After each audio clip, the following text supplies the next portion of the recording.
coming for the first time, I thought taking the rare, unique opportunity we had today of being a part of a very ancient Vedic ritual of invoking the fire god, of performing the homam. Through our studies, we have learned that this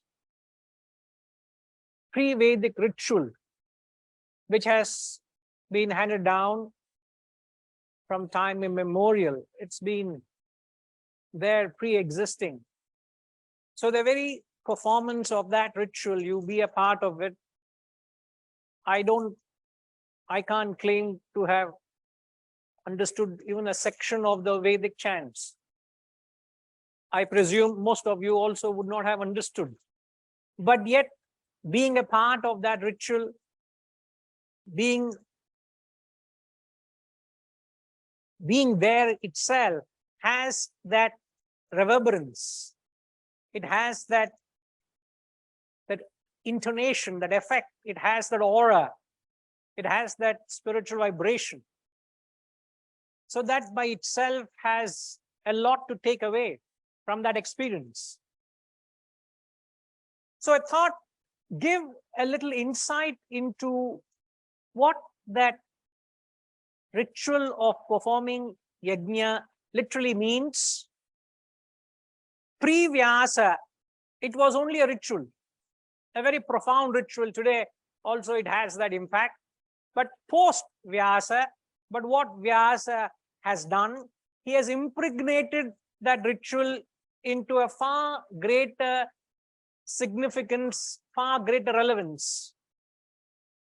So I will sail you all through what this yajna literally means. Does it necessarily have to be limited only to the performance of the ritual? Or as a performer, be lost to the most of that tradition where you don't understand what it means? So I have put down a few points. I will sail you all through that. And as you all find in our classes, my teachings is always interactive.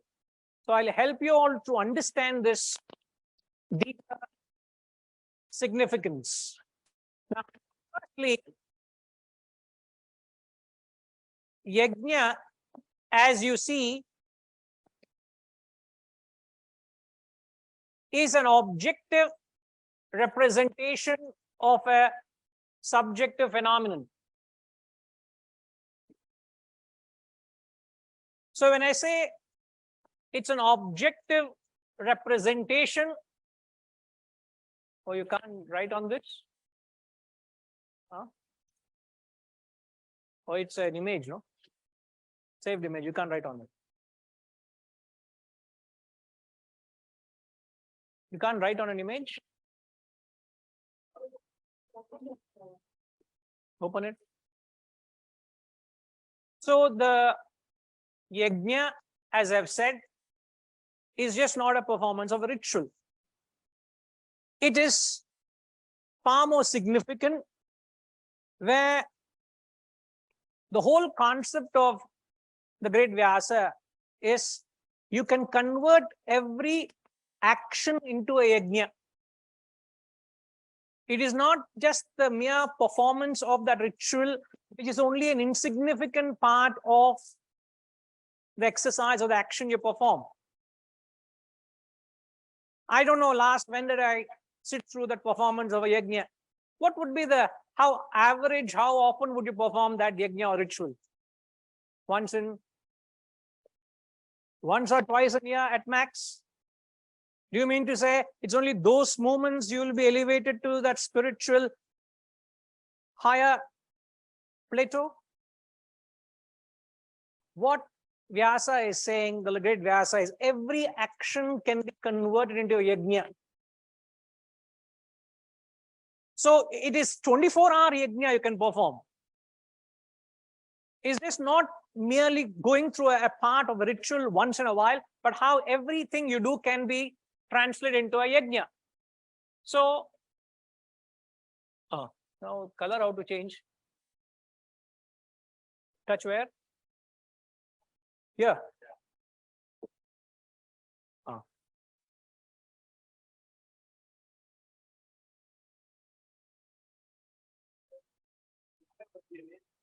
Okay, so we'll stick to red then. Now, what you see is this objective representation. When you say objective, anything that is physically performed, it's an exhibition.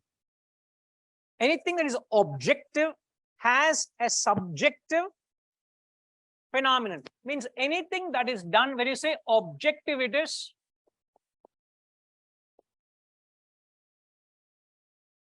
external. Anything that you do externally has a subjective phenomenon. Subjective means it's happening within me. So everything that you do, so there are certain aspects I'm going to compare in the performance of yajna, how it has relevance.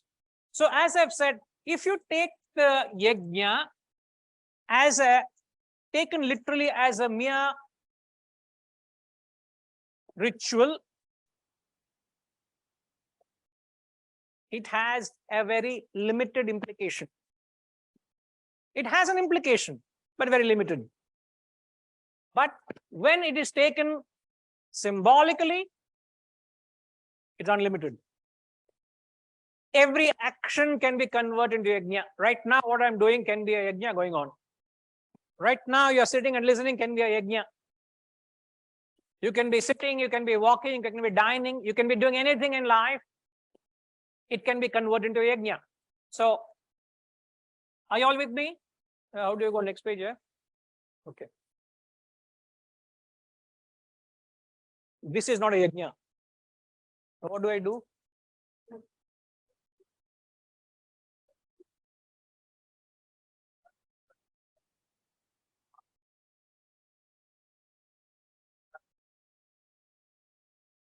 Can you put a chair and sit here?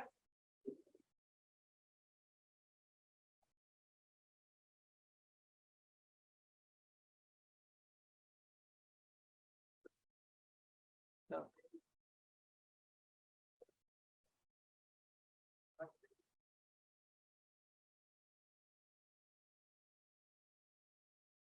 Okay, I'll not write anything. That's best. Now, the fire worship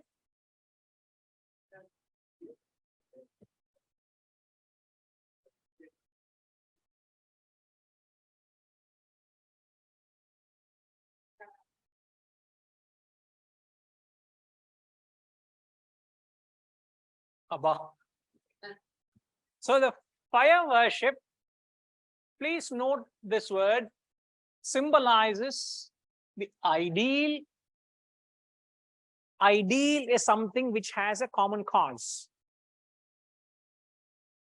So fire worship symbolizes a common cause, which is also a collective activity. Whenever a yajna has been performed, it has always been a community activity. I am doing yajna, I will not do indoors in my house for private, for my family. It's not a family affair. It's a public affair. So when we wanted to perform yajna, we extend an invitation to all of you, say, you're all invited. And when you're coming, please bring along something with you, whether be it grains, whether be it fruits, something as an offering or a flower, you have to bring. It's not that we can't provide, but it is a tradition. You are a part of the performer, you're a part of the ritual, so you also have to bring. That's where it becomes a community activity. So fire worship means you have a common cause, you have an ideal in your life. So first and foremost, you got to ask yourself, what is it that you're working for in life? You are using your time, energy, resources for what? What are you working for? I know what I'm working for. I can say I'm working for self-realization. I want to attain moksha. That's my goal. That's my purpose. And once I do that, that would be the greatest service, Padriji, I can ever do to mankind. The only thing if I do is realize myself, generations would be benefited with my effort of realizing the truth. Generations. What Christ did, what Buddha did, what Muhammad did, what any guru did is to realize the truth. Perhaps during the times of Christ, Christ was not understood. In fact, he was misunderstood, he was crucified. But today, half of humanity is following Christianity. What Buddha did, he renounced his comforts of a prince and he took to sannyasa and he discovered the truth.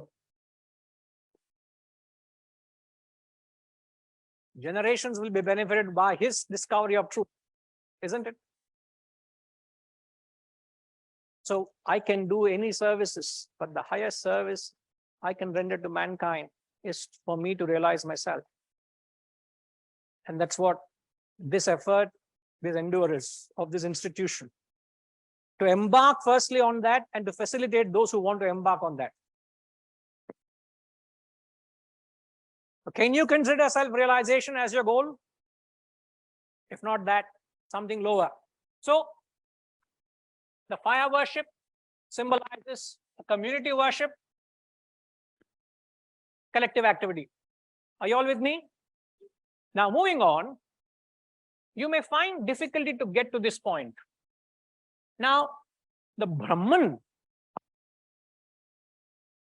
for those of you who don't know or not familiar with the concept, Brahman in layman's term is called God. Okay, ma? Brahman means God. God is, what do you see here? Unmanifest. God is unseen. You do not know what God is. So when you say God is unmanifest, it is symbolized by the unseen fire, which is known as tanmatra. You know, everything in life is constituted of, what is everything in life constituted of? Isology. Everything in the world.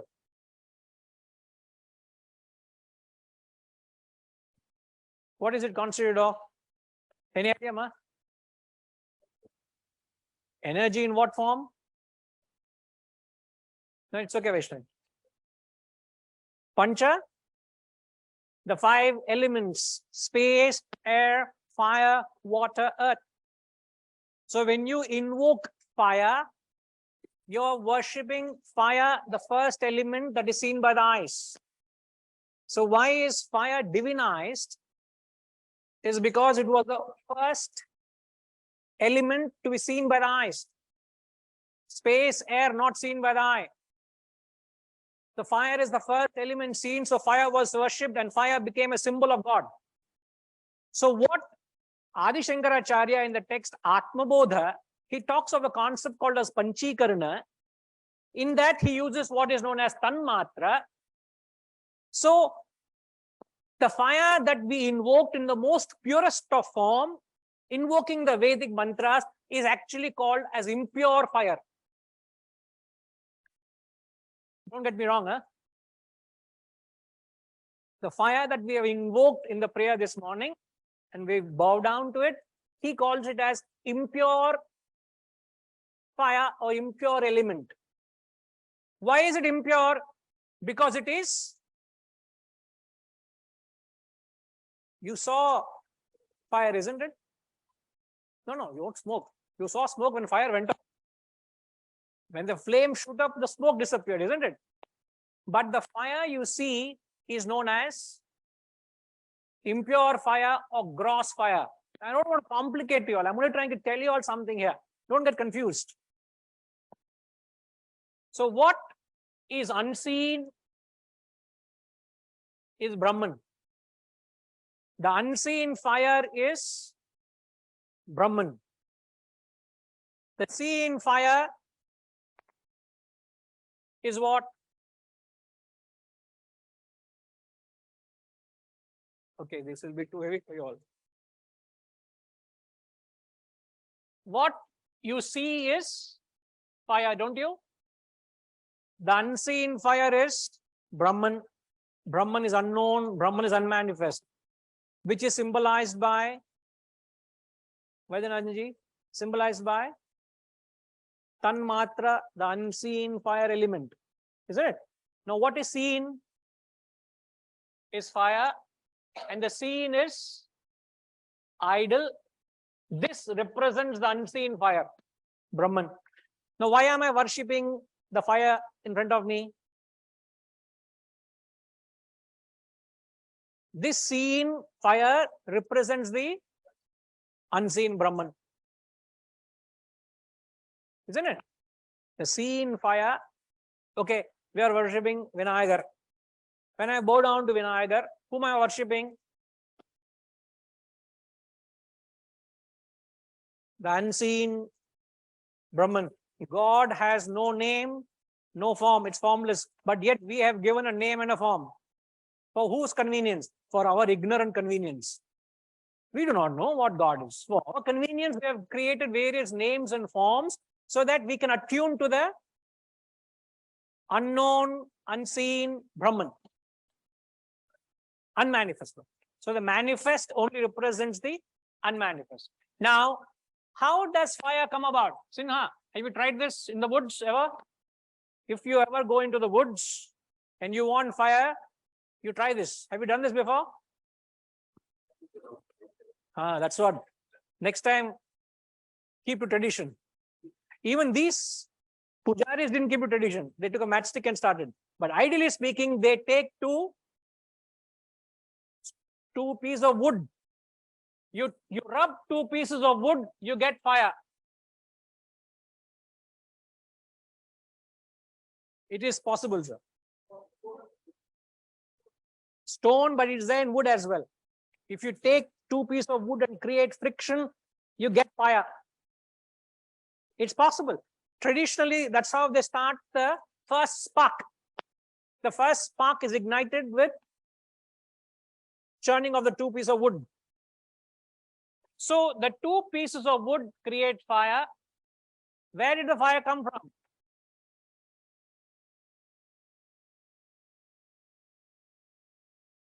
The fire element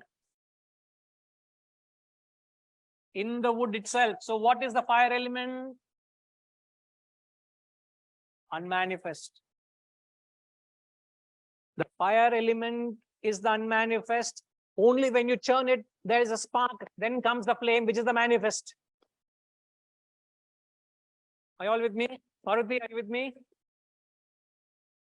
Now, in the process of the performing the ritual, what happened?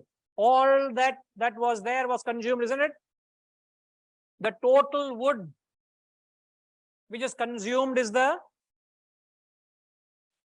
impurities, which are your vasanas. Your vasanas are consumed. The spark which came about is the individual.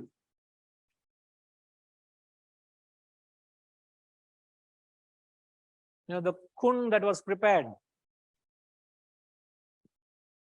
is the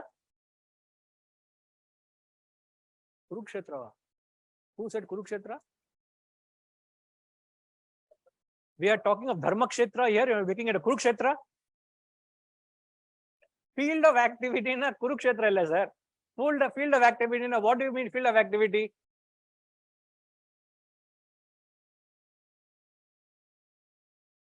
The world.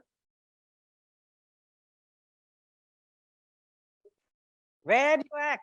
What is it that you do from morning to night, day in and day out? That is the Karma Kshetra, correct? So I said, how you can convert every action into a yajna. So the first is you need to identify the field of activity. Convert your field of activity into a yajna. And how do you do that? By having an ideal. The first point I said, you must have an ideal. What are you working for? Okay, I may be doing business, or I may be a professional. I may be a housewife. I may be a sportsman. I may be a spiritual teacher. Doesn't matter what I am. The question is, for what am I doing it? So how do you convert your activity into a yajna? By offering the grains and the ghee. The flame, how does the flame continue to shoot up? If you saw the ritual, every now and then the pujari is ensuring there is enough ghee or all the ingredients that is necessary for the flame to shoot up. All the fuel. So what is the fuel that will be needed to put into the field of activity?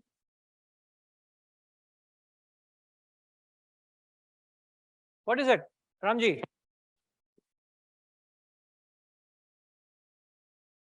If there is no kund, what will you be doing?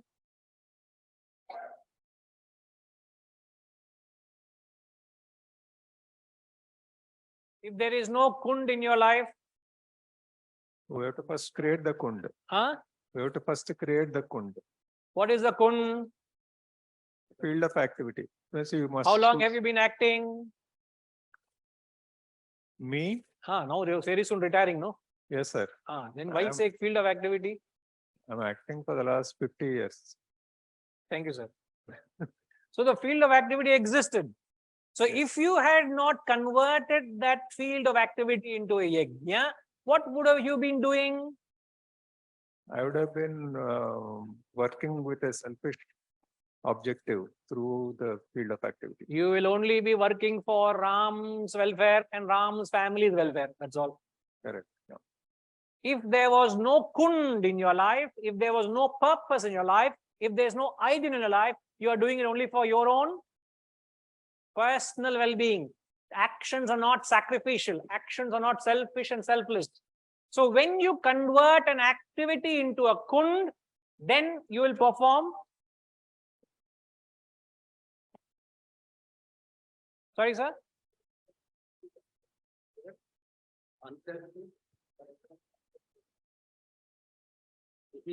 Selfish actions also. So when you came here, did you come here with the purpose of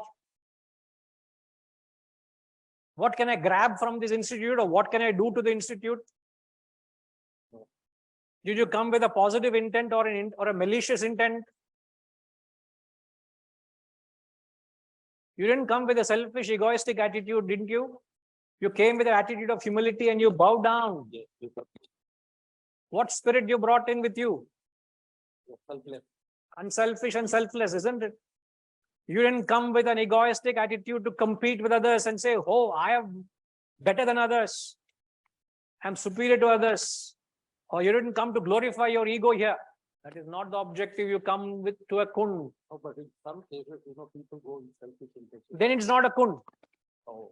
Once, and that's why I said, Ramji, when you convert an action into a kund, automatically you do for Selfless.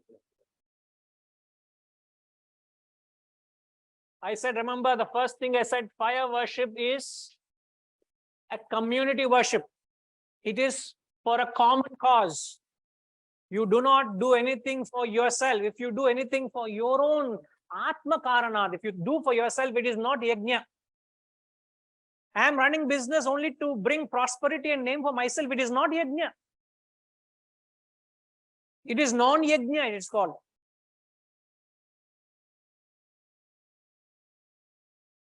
You get it? So the first thing you all must do in life is convert your activity into yajna.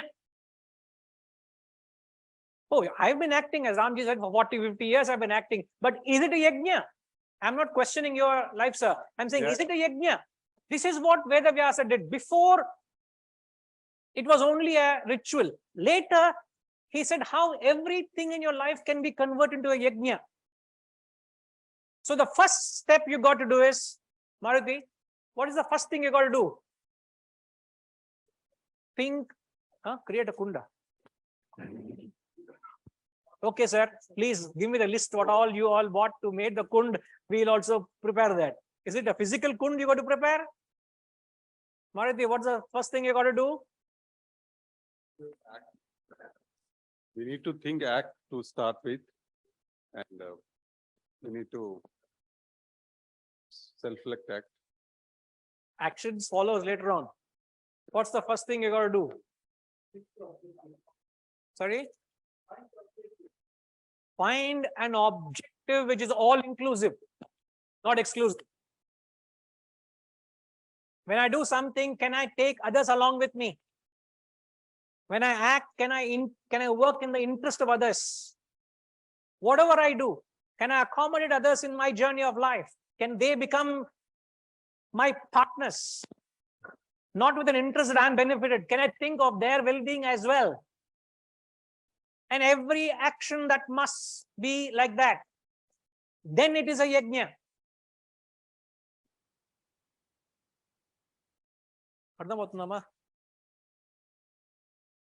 Anything you do must be yajna. In the olden days, it used to say that when the husband coming to home from work, he has to bring a guest along with him. So the lady in the house knows that there will be a guest in the evening, and the guest is served, and then the husband of the householder will get the food. So everybody is waiting in the marketplace to take somebody unknown or stranger, anybody to come home as Atithi to the house, because I have to feed the Atithi first, then only I am fed. Look at the culture those days. You feed the Atithi first and then you eat. Everything is done, including the column you put is put through grains, grounded grains, powder. Today you put pesticide. Lakshman Rekha comes with a pesticide chalk. So you put column with a pesticide. Where is this? So everything you do is inclusive.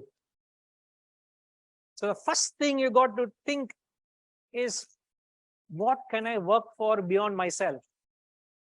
And be genuine to yourself. What can I work for? It may not benefit me. It may not give me anything in return. But can I be inspired to serve the cause? That is where your first step of yajna is.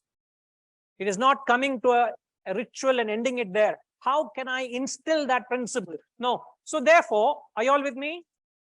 So the most two important essential aspects of any yajna,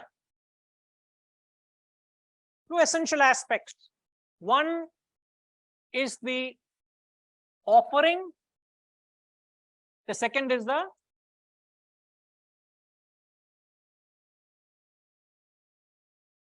Sudhakar garu, Nama garu.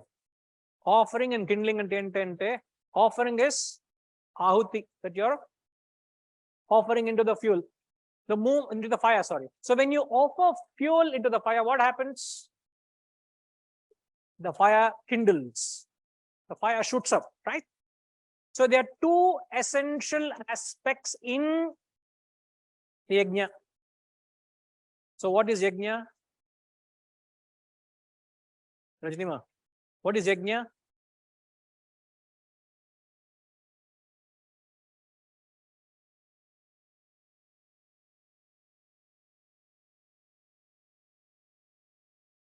An unselfish action done by a person.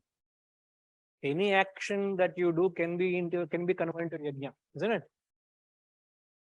Any action you do can be converted into a yajna. Service above yourself to a common cause. Now, what is offered? Like you all brought things as an offering. What is offered into the fire? Your talents. And when you offer your talents, what's the result? Vap. Can you read it? No, you're not able to see then. When you offer your talents, what happens? The organization grows.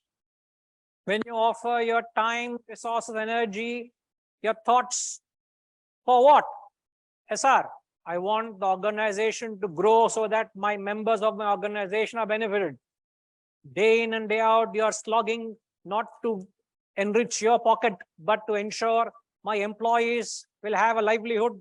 If I have 100 employees, that means 400 people are at my ability for them to survive. So I'm struggling not to fill my pockets, but ensure 400 people have bread and butter in the plate. So when you slog for their welfare, when you offer your talents, what happens? The organization grows. In the process, your vasanas get burned. And as a result of which, you spiritually grow.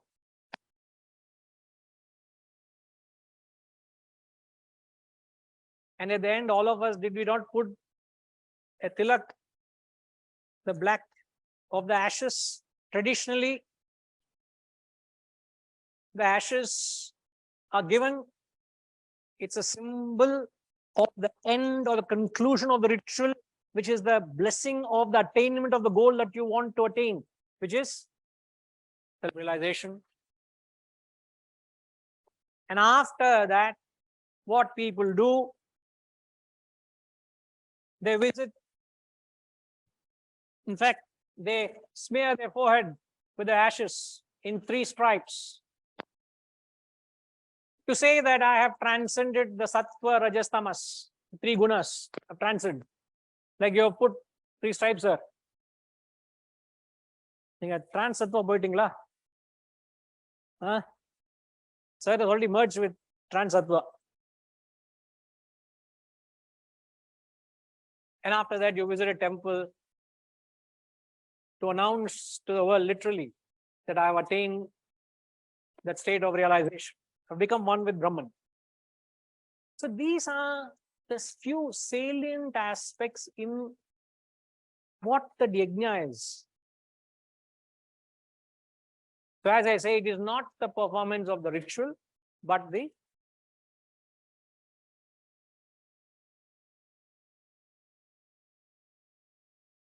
opportunity. You convert everything that you do as a means to get to Brahman. So everything I do can be done to attune to Brahman. How do you attune to Brahman? Through the spirit of Yajna. So Yajna becomes a means for your spiritual betterment. Oh, okay, sir, you may say so. Some of you may do so. But in the 4th chapter, or in the 3rd chapter, if I'm not wrong, the Lord says, Saha yajna praja shruštva purovacha prajapatihi. Prajapati, when the Creator created mankind, you know what he did? Saha yajna praja shruštva. He created mankind with the capacity to perform yajna. So the birthday gift you got was yajna. You can't say, I don't know what you're talking.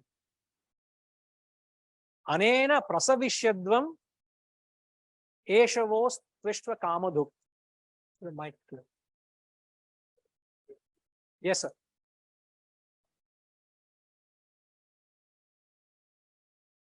Now, we said that self-realization is a goal. Now, when you're doing this yajna, since it has to be unselfish, an offering for the welfare of humanity or a larger group of people, at that moment, even one has to forget self-realization also, because if you keep it uppermost in your mind, then that itself becomes a selfish motive, isn't it? So this motive of self-realization, it has to be there, but somehow it has to be a background thing, you know, like, almost like it shouldn't be present in your action as a conscious thing, is what I'm trying to say. Otherwise, that itself, my question to you is, won't it become a selfish motive? Sir, how long have you been married? I'm trying to calculate. Approximate ballpark figure. Ballpark figure, 36 30, years. 35 odd years. Yeah, yeah. Do you still need to justify your love and concern for your family? Sometimes I have to. Don't say that. What I'm saying is your love and concern Right. is established, understood as a fact. So every time you do something, you don't do something, you don't have to justify to the family that I'm doing it for their well-being. Tomorrow when you say, my dear, I'm only doing it for your well-being, your wife will say, why are you telling me this? Do I doubt you?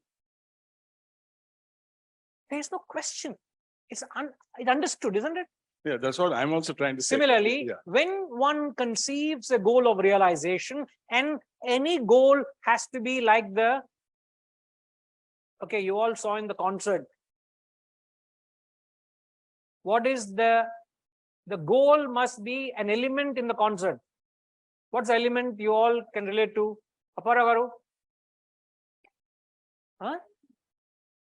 No, I just simply raise my hand. Don't see a clue there. No, the light is now also is there. Not just then. What is that element in the concert which symbolizes the goal?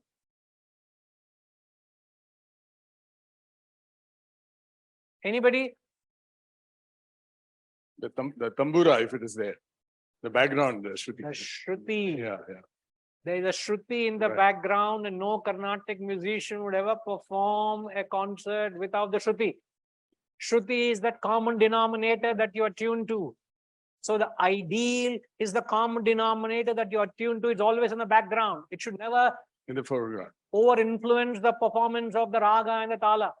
It will never outperform. It's always there in the backdrop.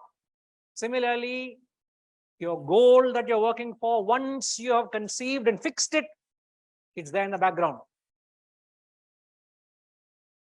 It's like there's a watermark in the paper. Like this document also has a watermark. If I carefully put the document against the light, I can see the watermark. It is there in the backdrop, but it should not be imposing that I'm not able to write as a document. So the watermark is the ideal. The Shruti is the ideal. The love for your family is ideal. So let it be there in the backdrop, and let it not disturb you, but constantly inspire you. In fact, when the Shruti goes off, music stops. The Shruti goes off, a serious singer gets annoyed. The Shruti is not, it gets disturbed because you're going off track. So it's an untold attunement, you have it automatically. In fact, even before the curtains rise, first thing the audience hears is the Shruti. And even after the concert ends, the last thing that dies is Shruti. And I'm completely alien to music. This is all I know of music, ma. Anything beyond that, I will blabber. But I'm only comparing that essential aspect since you asked me. But if there's one thing that you all can leave today and ask yourself genuinely, what is that I'm working for? And if there is that unselfish ideal, congratulate yourself. If there isn't, plant one. If you already had it, elevate it. That's all. If you can take back with you all, I think the effort or attempt to give the philosophical implication of what a yajna means is justified. Are you okay, sir?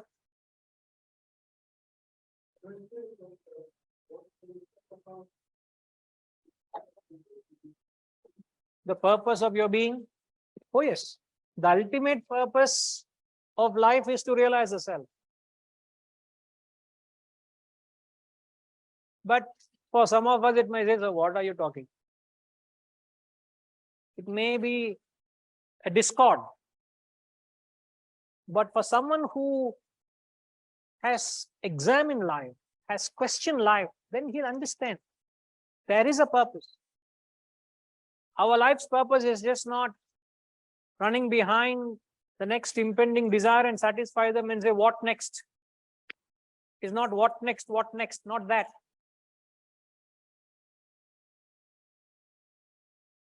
Mama Dharma. The Bhagavad Gita, as you all know, starts with, Telsama, what does the first verse of the Bhagavad Gita is? Telsa? నన్ను చూసి అడుగుతున్నాడు వామ్మో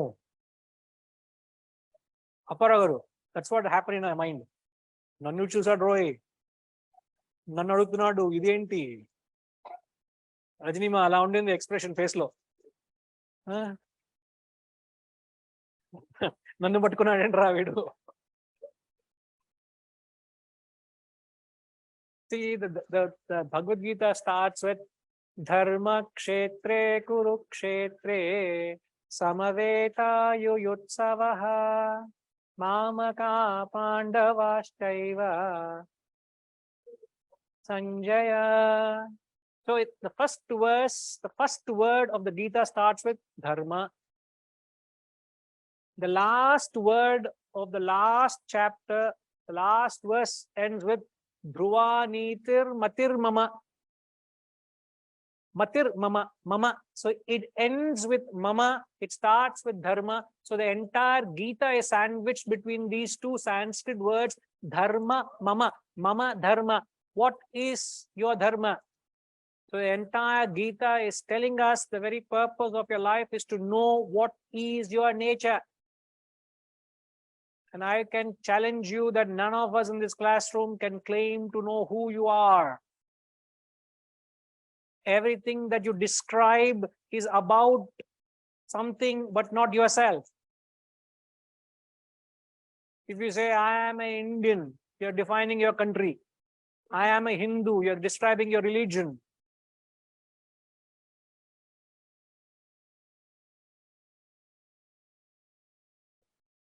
But you have to find a Krishna who can solve your problem. I don't assume that. So yes, sir, the entire knowledge is trying to draw us inward into the journey of what you are, what is your purpose, to get to the self. But hardly anybody, a very small percentage of people are seeking it. Majority are lost in the quagmire of perceptions and thoughts. Lost, majority are lost. Very small percentage are seeking.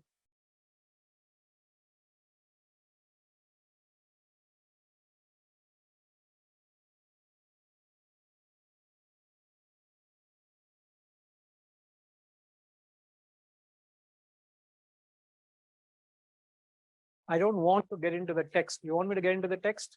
Little bit? 5 minutes. No, very tired. Yes, Saudama. Sure, huh? Huh? No. The little one is saying yes, the elder one is saying no.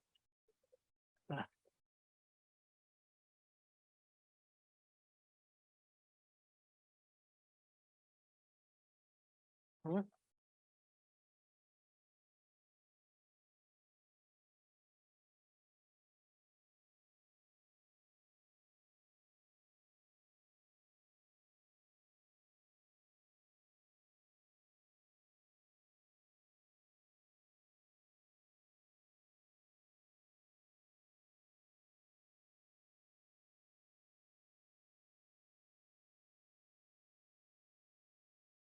Okay. So, where am I?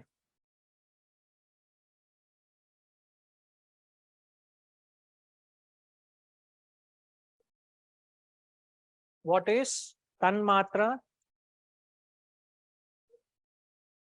AB is Atma Bodha. As I said in the text Atma Bodha, Adi Shankaracharya talks about a concept known as Panchikarana. In that he talks of the pure elements, he calls them as Tanmatras. That's a study for a separate another day.